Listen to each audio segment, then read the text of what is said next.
محفل نور میں تشریف فرما شہزادہ و جانشین حضور بہادر عرفان پیر طریقت رہبر راہ شریعت حضرت علامہ مولانا احمد سعید صاحب قبلہ مجددی آفاقی، محتمم الجامعۃ الاحمدیہ السنیہ اور سجادہ نشین خانقاہ آفاقیہ مجددیہ قنور شریف، حضرت مفتی شفیق صاحب، حضرت مولانا شفیق حمدانی صاحب، حضرت مولانا یونس صاحب، حافظ جاوید صاحب، دیگر معزز حاضرین بزم، علماء و حفاظ کرام، السلام علیکم ورحمۃ اللہ تعالی وبرکاتہ۔ بسم اللہ الرحمن الرحیم،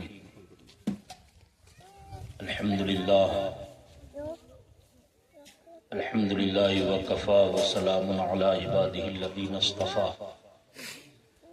لا سیما علی نبینا المصطفیٰ وآلہ التقیٰ واصحابہ النقاء اجمعین، اما بعد فقد قال اللہ تبارک وتعالی فی القرآن المجید والفرقان الحمید، اعوذ باللہ من الشیطان الرجیم، بسم اللہ الرحمن الرحیم، ان الدین عند اللہ الاسلام، صدق اللہ مولانا العظیم وبلغنا رسولہ النبی الکریم، ونحن على ذلك من الشاہدین والشاکرین والحمد للہ رب العالمین۔ تیری نظر سے دلوں کے چراغ جل اٹھے، تیری نظر سے دلوں کے چراغ جل اٹھے، انہی چراغوں سے دنیا نے روشنی پائی، ہم اہل درد کہاں جائیں تیرے کوچے سے، یا سیدی یا سندی یا رسول اللہ صلی اللہ تعالی علیہ وسلم، ہم اہل درد کہاں جائیں تیرے کوچے سے، وہیں مریں گے جہاں ہم نے زندگی پائی۔ آئیے ہم اور آپ نہایت ہی عقیدت و احترام کے ساتھ بآواز بلند درود پاک پڑھیں، اللہم صلی علی سیدنا و شفیعنا و مولانا محمد وبارک وسلم، صلاۃ و سلام علیک یا رسول اللہ، صلاۃ و سلام علیک یا حبیب اللہ۔ اس مقدس کی محفل ہے اور ہم اور آپ سب اس مبارک محفل کی برکتیں اور رحمتیں اپنے دامن میں سمیٹ رہے ہیں۔ اللہ تعالی ہماری اور آپ کی سب کی حاضری قبول فرمائے۔ تھوڑی دیر کچھ باتیں عرض کروں گا، مولا قدیر ہمیں اور آپ کو سب کو عمل خیر کی توفیق خیر سے مالا مال فرمائے۔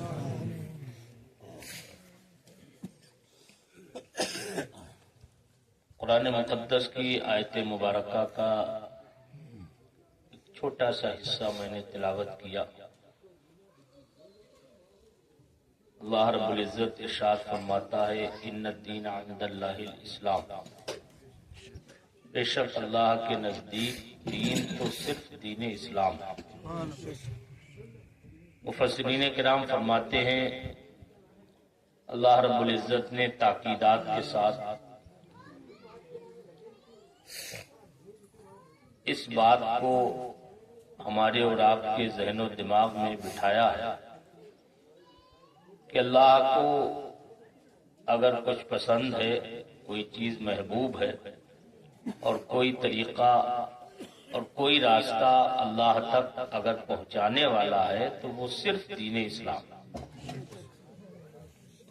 صرف اور صرف اسلام وہ راستہ، وہ طریقہ ہے کہ جو اللہ تک باریابی نصیب کرتا ہے، اللہ تعالیٰ کا قرب خاص عطا کرتا ہے، اور اس کے علاوہ دنیا میں کوئی راستہ ایسا نہیں جو خدا تک پہنچانے والا ہے، اور اللہ تعالیٰ کو یہی محبوب ہے، یہی پسندیدہ دین ہے، یہی مقبول و منظور الہی دین ہے۔